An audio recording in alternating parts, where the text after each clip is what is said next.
everyone. This is Kristin, and just really excited to have you here for another episode of First Person.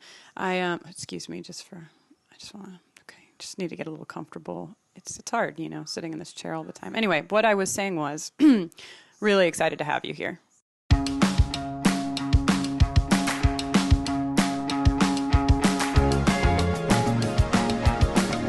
Hello, how's everybody doing out there? Are you doing well? I hope you're well. I'm doing well. Thank you for asking. I'm talking to somebody pretty awesome today. His name is Donald Shorter, and he started a one-woman show called Genderosity. The purpose of the show for Donald was to really illustrate the fact that drag is more than just a performance, more than just something that's campy and light and fun and funny. It can be all those things, but it's also a really big reflection on gender expression. And so we're going to talk to him about that, and we're also going to talk to him about his experience growing up as a gay man who was perceived as more effeminate by those around him. So we're going to talk to him about all of that, and we're going to see some of his preparation for the show Genderosity.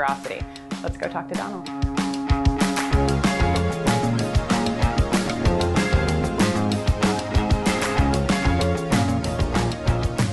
I want to start off the bat with asking you about Genderosity. Can you tell me about it? What is it? Yes.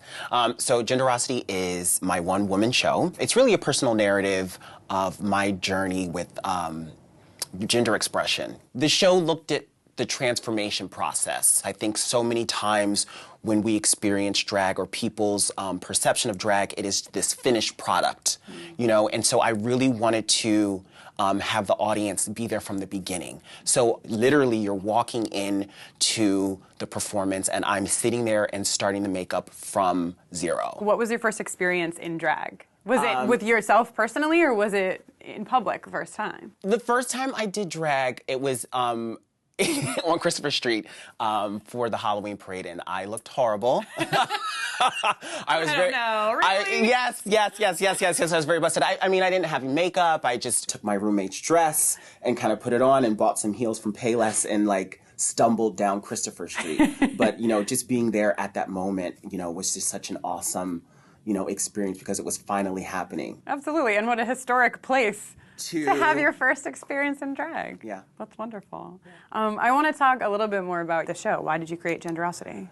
I created it for a lot of reasons. I was teaching these workshops on transformation, and each time I was teaching a workshop, there were all these different elements that started to come along with it. So I would be transforming my face with all of these different films that were happening in the background, and then I started to play around with gender performance, so walking in heels while being at a certain spot in the transformation. With the newer work, it kind of evolved into bringing in texts from Bell Hooks and Judith Butler, talking about feminism and race and gender and sexuality were all kind of working in a unit. Do you find that race intersects with your gender presentation in a way that's specific to you because of the fact that you're a person of color and you also present in a way that's not, heteronormatively speaking, masculine? Yeah. In many ways, being a black man, the perception is a hyper-masculine one. So then when you don't necessarily fit that mold of a standard idea of masculinity within the black community, I think there can be, some pushback. What's your earliest memory of being policed based on your gender expression? Growing up in a very religious background, I was often taught that being gay wasn't necessarily a good thing, and then definitely I experienced a lot of, negative reinforcements for being effeminate. I definitely remember being in grade school and having the kids make fun of me because I couldn't, catch a football. And then later on, I remember I was painting my nails. That was probably about junior high. And, my mother told me that, that is not something that I should be doing and that I needed to take that off. When your mom said, don't wear nail polish, yeah. Was that an awareness thing? Were you like, oh, I'm not supposed to? Or did you know? I think I knew that it might be a problem. There's only so long you can kind of be, standing there like this, around, your parents. Right. So you let it slip. You didn't mean to let her see it.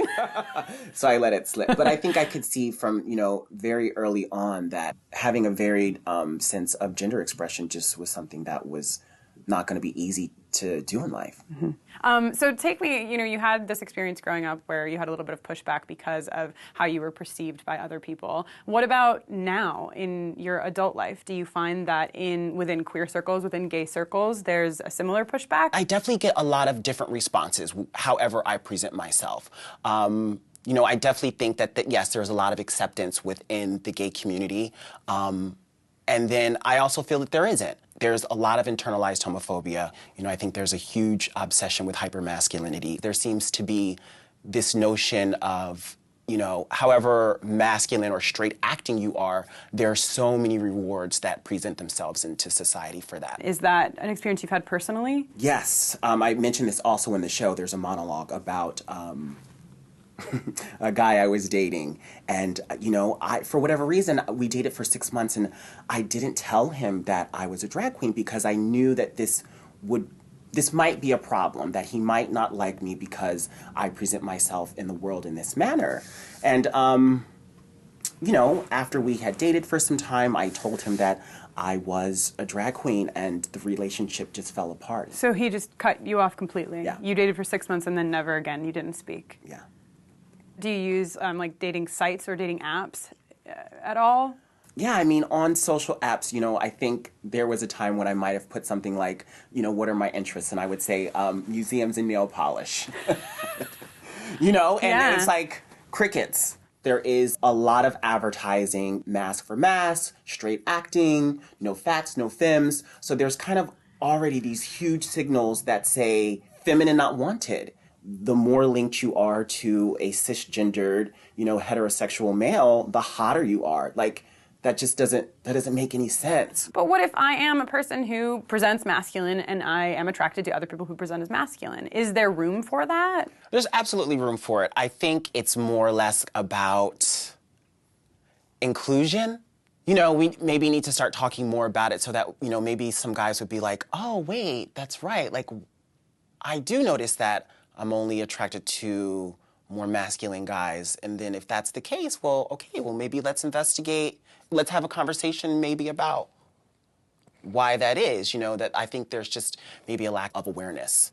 I think when I first got to New York, I think it was about experiencing the nightclubs, looking more masculine and acting more masculine to maybe meet other guys, And then going out, it kind of became about that, and then I would meet all these drag queens and see all these drag queens, and they were the ones who were having all the fun, And so then as I started to become more curious and, kind of play around dressing up at Halloween and gay pride, then there was a shift, right, with my experience in the gay community going out as a drag queen. I wasn't having to wait in lines anymore. People were taking my picture. I was getting drink tickets. Life was so much more fabulous. I wasn't consumed with how I was presenting myself as a masculine guy to then be seen as attractive to then meet a guy.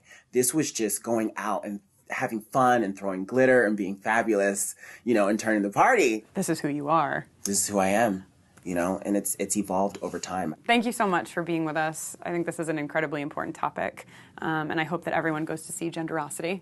There's so many cameras. See Genderosity. Go see Genderosity. Yes, Go see please. Genderosity. I didn't know where to look, but thank you so much. Thank you. Can we hug? Okay, I think that's because I can do this all day.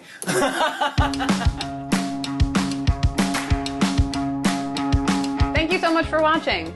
Donald is incredible, as I'm sure you gathered. He also gave so many of us so many makeup tips. We learned a ton. I hope you're not judging me now. They're like, you look the same as you've always looked. I haven't implied them yet, but I learned makeup tricks. We so appreciated all of your comments last episode on everything going on in Indiana, and we love talking to you in the comments, so please continue to have that conversation. And today we want to ask you a really specific question. So many of you have asked for an episode on asexuality. Fantastic, and we are so excited to bring that episode to you. So let us know who you want us to talk to for that episode. Let us know if there's a person in your life. Let us know if there's a personality on the internet or on TV, someone who we can sit down with. Thank you so much for commenting and for engaging with us. We are having so much fun creating these episodes for you, and we want to keep listening, so keep talking. And please stay tuned for more episodes.